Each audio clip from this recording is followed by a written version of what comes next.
In a world without open source, enforcers from the future travel back through time to destroy Linus Torvalds' computer. Oh man, I had that nightmare again. The one where I've got these amazing ideas, but I can't develop them because there's no open source tech to work with. I think a world without open source is almost bound to be evil. If software had been closed in the 1980s and the source code had never been opened up again, I think that there would be a lot less innovation for sure. It would be a backward world. I think there'd certainly be fewer smart refrigerators. In a world without smart refrigerators. Okay, you get the point. We're imagining a world without open source technology, and it's not very appealing. So picture it, your online life managed and taxed by a few megalithic proprietary companies, gatekeepers at every part of the road. For us developers, a world without open source would mean far less freedom and influence. All season long, we've been tracking the role of developers in an open source world. Our work has been evolving and expanding with the growth of the open source tools and techniques that make our work possible.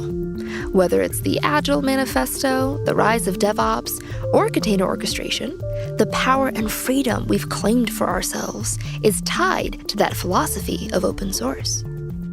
In our season finale, we're taking a step back and looking at how far we've come. As the world goes open source, how true to the original meaning of that term can we remain? And where are we headed next? I'm Saranya Barak, and this is Command Line Heroes, an original podcast from Red Hat. Episode 7, Days of Future Open. A world without open source is not a world that I would want to live in, nor do I think it is a world that the vast majority of people out there would want to live in. This is Stephen Von Nichols. You might remember him from episodes 1 and 2, when we were talking about the OS wars.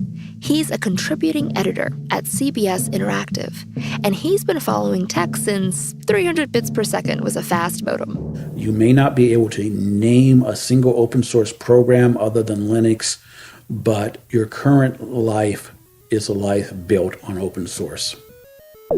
Most of us can't really go online without using open source tech. It's in almost every supercomputer on the planet. It's running the Internet of Things. It's in your phone, your web server, your social media, and, oh yeah, it's running the Large Hadron Collider too. And we developers aren't the only ones who figured out the benefits of this stuff.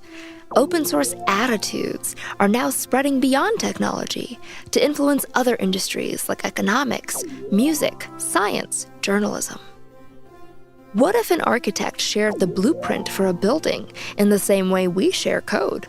What if a reporter opened up her files and let anyone scrutinize not just her published article, but her research and interview notes?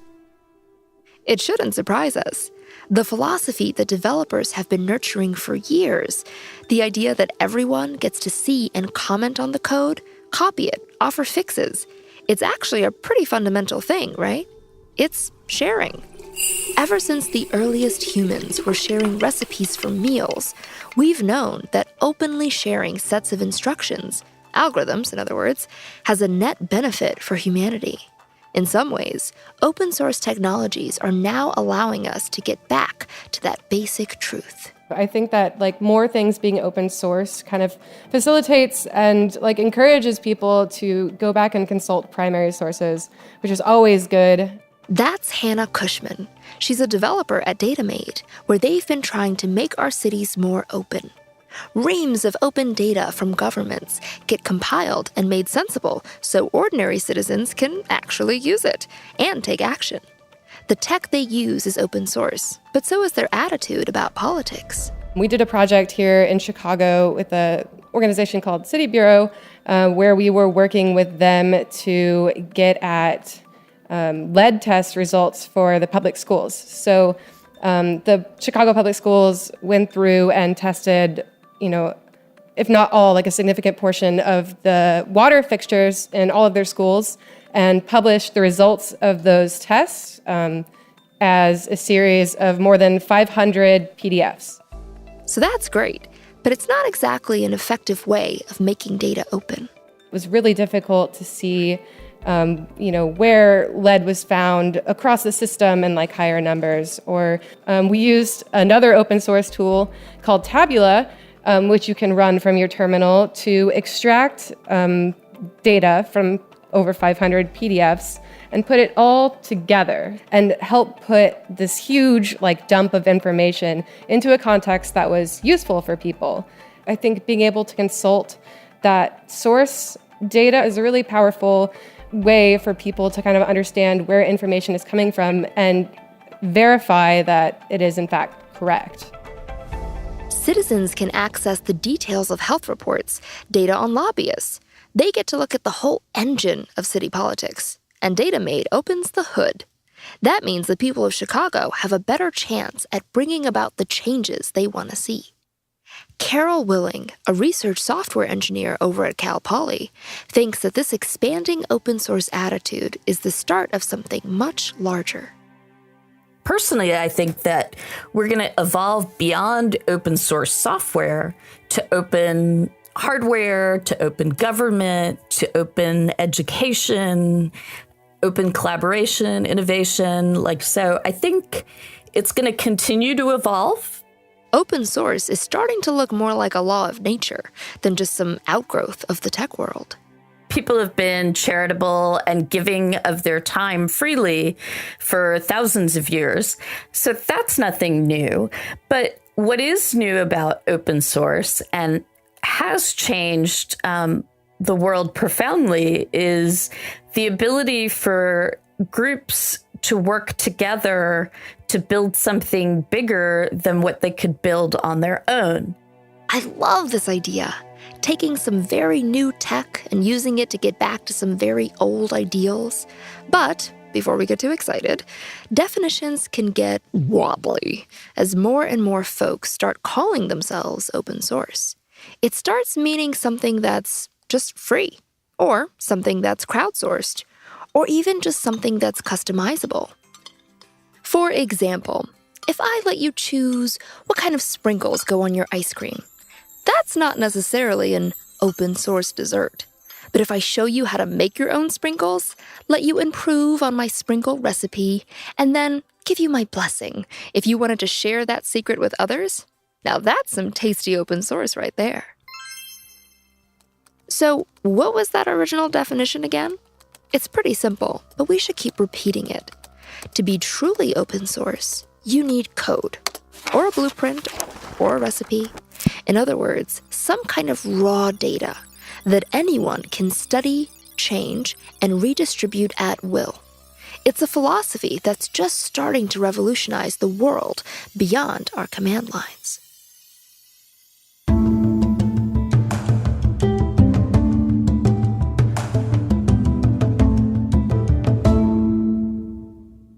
It's a really phenomenal way to do technology, and I'm thrilled to death that it has been as successful as it has been and that I've gotten to be a part of it. Thomas Cameron has been involved in open source since before the term was coined in 1998. Today, he's a senior principal cloud evangelist at Red Hat. He's perfectly positioned to talk about how far open source has come, but also how many battles were fought along the way.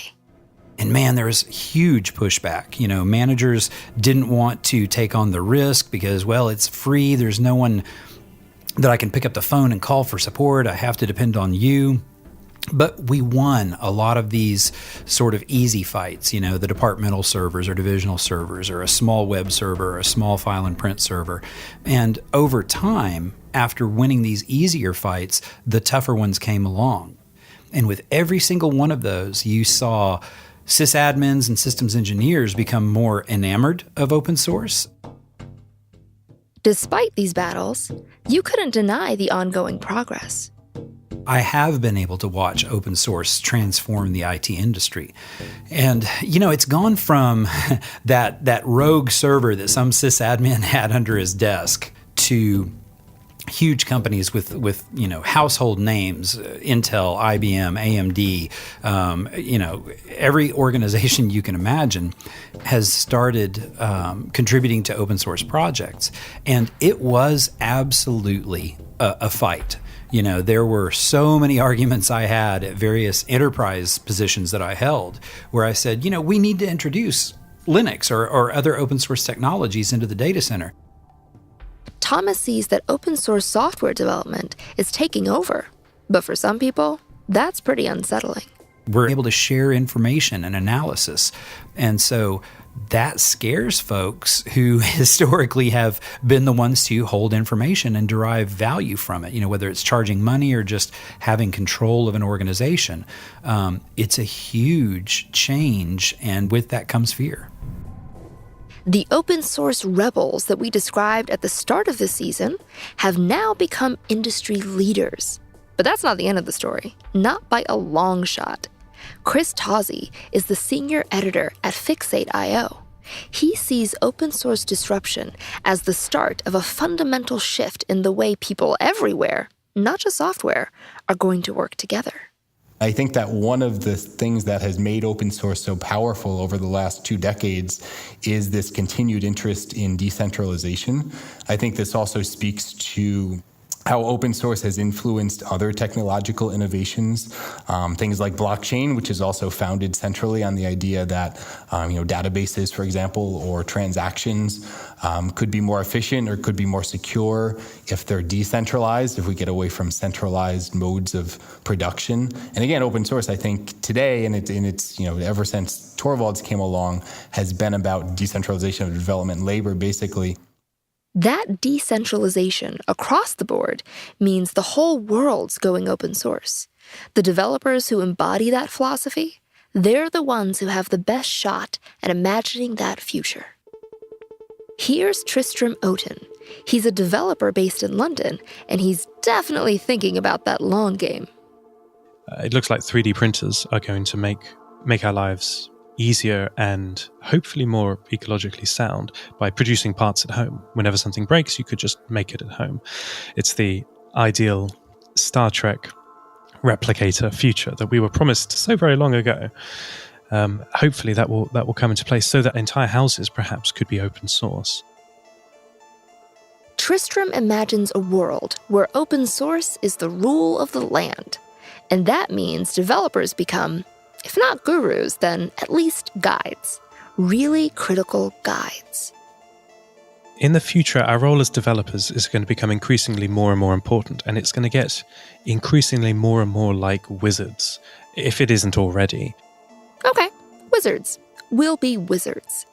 We speak strange languages that make these machines do wonderful things, and we're paid a lot of money to be the court wizard or the company wizard. And when there are devices in everyone's bodies, and when there are devices everywhere that are internet accessible and can be remote controlled, it's going to be very important that we as a group, as a guild, act in best faith. That the medical profession has a charter to do no harm and so forth.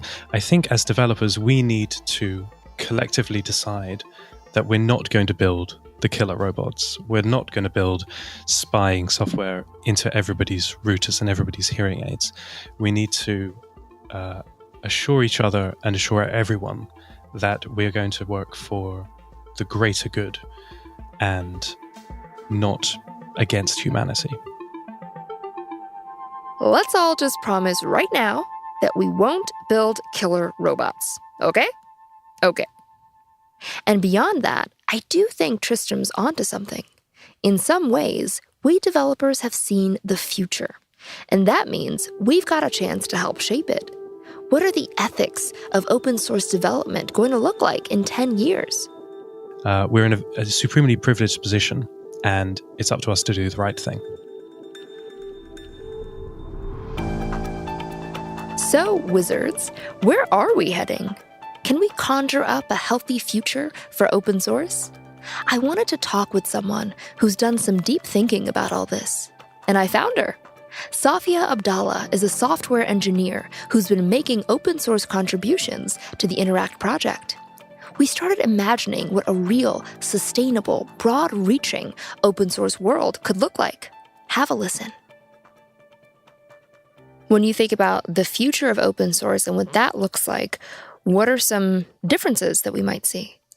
Yeah, so I think one of the biggest emerging trends that I'm seeing is a lot of focus on open source sustainability, which is the discussion around how do you keep open source projects that are crucial to the entire tech ecosystem well maintained and well updated throughout their lifetime. And I think there's been a lot of interesting progress in that space. Safia got me thinking. How much better could our work become? How much would change if we could build that sustainable approach she's describing? If corporations were contributing time, code, and resources?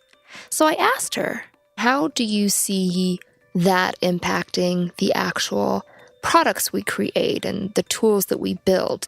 The sad reality is that when you don't have the focus and time and energy and money to build something well for everyone, what you tend to do is just build it well for yourself. Absolutely. And so you build a product that ostracizes a lot of individuals. So I believe that if we discover a more sustainable model for open source, we're actually going to start building software that's accessible to individuals who might be blind or hard of hearing or disabled in other ways. Interesting. Yeah, I really like that. Okay, so when you think about how the principles and processes and the culture and community and all those things you mentioned of open source might be applied to industries outside of technology, outside of software development, what are some fields that you think could really benefit from open source, and where do you think open source might show up next? Oh, that's a really interesting observation. The immediate answer that comes to me is an open source mindset in the science community and open science. And I think the realization is that when you share software in an open fashion, what you're sharing is not the literal lines of code. Well, that is what you're sharing. But the other thing that you're sharing on top of that is knowledge and details about how to do something. So what you're really sharing is knowledge. And that translates really directly to the scientific world, where researchers will spend a lot of time exploring a particular topic and then publish a research paper on it. And I think focusing on an open science initiative that makes sure that researchers are producing work that's accessible to all people, understandable by all people, and shareable and extendable by all people is going to improve society's understanding of science and how far we can push research forward. When I was in college, I did biochemistry research, and I was very much used to this passion for experimenting, for researching, for trying new things, but at the same time still being very protective over your discoveries, because you need to be a published author. Like you need credit. You know, that is a huge part of moving up in academia. So when we're talking about bringing these open source principles of sharing and contributing and putting out, unfinished products out there and hoping other people will fill it in, how do you see those principles possibly colliding in other industries where people might be more protective? Yeah, that's a great question. And I think that touches on a way hairier, bigger problem. For open source to be successful, the motivations and the incentives have to be, for the most part, extrinsic. You can't rely on systems that encourage people to focus on their own goals and motivations at the expense of others and at the expense of the greater good of society. I think at a fundamental level, we have to restructure the way we see a lot of things and the way a lot of systems work to have them focus on the collective good instead of the singular good. It's hard to do. It's hard to undo systems like tenure, which have a lot of negative repercussions at universities. And it's hard to undo other incentive systems that can harm the planet, can harm other people, can harm progress as a society. But starting to adopt an open source mindset and taking the initiative to begin to undo those systems Yeah, will go a long way. absolutely. So if you could recreate open source in its entirety from scratch, you could build it all over again, what would your version of open source look like? Oh boy.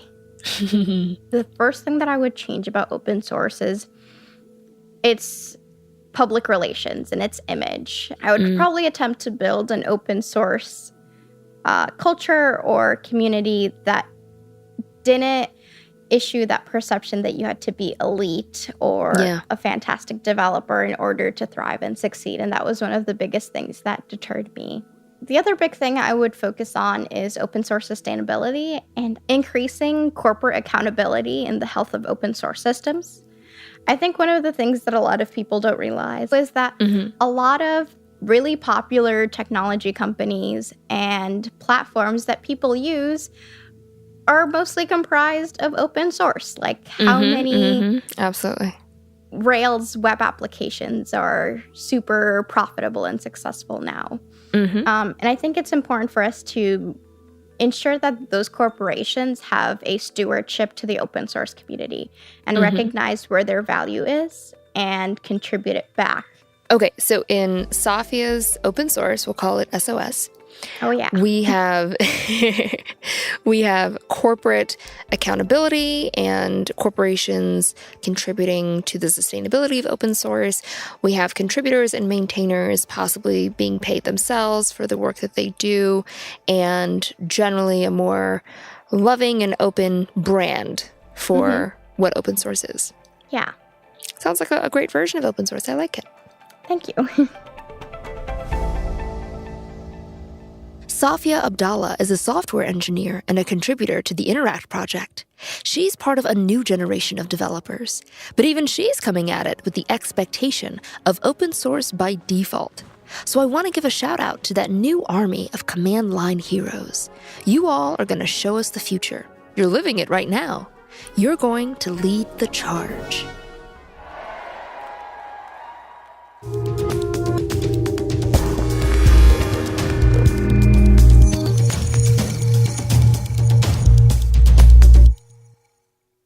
Now, as excited as I am for the open source revolution, I don't want to be a Pollyanna either. There are going to be challenges. The bigger open source gets, the more we have to make sure that it's actually sustainable.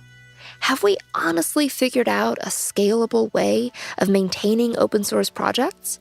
I mean, the Linux kernel's got some contributors who are full-time employees, but most of the open source projects out there are still maintained by volunteers. The work of open source isn't over just because we've graduated from rebel status. Multi-billion-dollar companies are running on Linux. Open source pioneers are now tech leaders. We need to track this trajectory and try to imagine what comes next. In particular, what could go wrong? Chris Tozzi describes how open source, once the disruptor, is now vulnerable to disruption itself. The open source revolution is not over because it's not as if the challenges are going to stop coming, even though today, basically everybody on the planet who uses a computer is using open source in one way or another.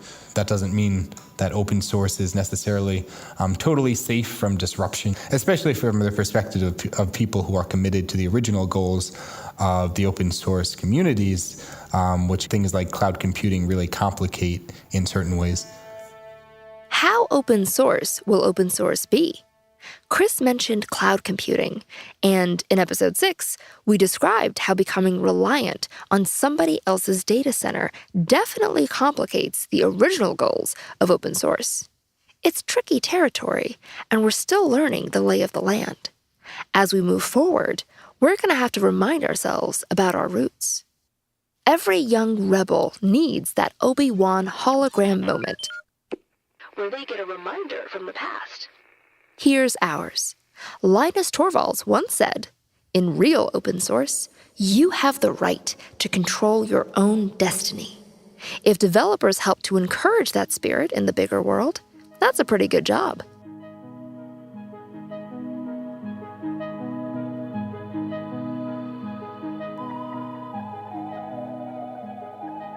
So, this is the final episode of Season 1. Can you believe it? This season just flew by. Before working on this podcast, things like DevOps, Agile, and Cloud, I didn't really think about where they came from and who made them. I never thought they had homes with teams and talent that cared for them and helped them grow. They were just a bunch of tools in my toolbox. But that's not how I see them now. They're not just random tools. They're a part of the landscape I live in, a landscape the developers who came before me have been shaping for decades. Now, I get to help shape what comes next. That's amazing.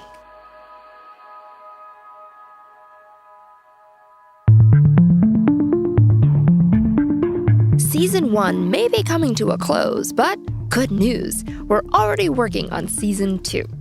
Over these past 7 episodes, we focused on the open source tools and methodologies that brought us to where we are today. Sort of like the 30,000-foot view of how the open source world came to be. In Season 2, we're going to zoom in and focus on the epic struggles of today's command line heroes. We get to tag along each episode and see how developers on the ground are challenging the norm. These are the real-life stories that shape the future of our industry. And while we hunt those stories down, we'd love to hear from you. Tell us, what's your command line story? What epic open source battles have you been waging?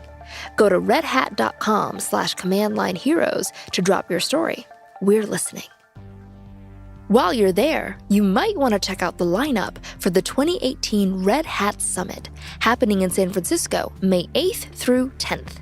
3 days of breakout sessions, hands-on labs, and keynotes, including one from yours truly, all about open source.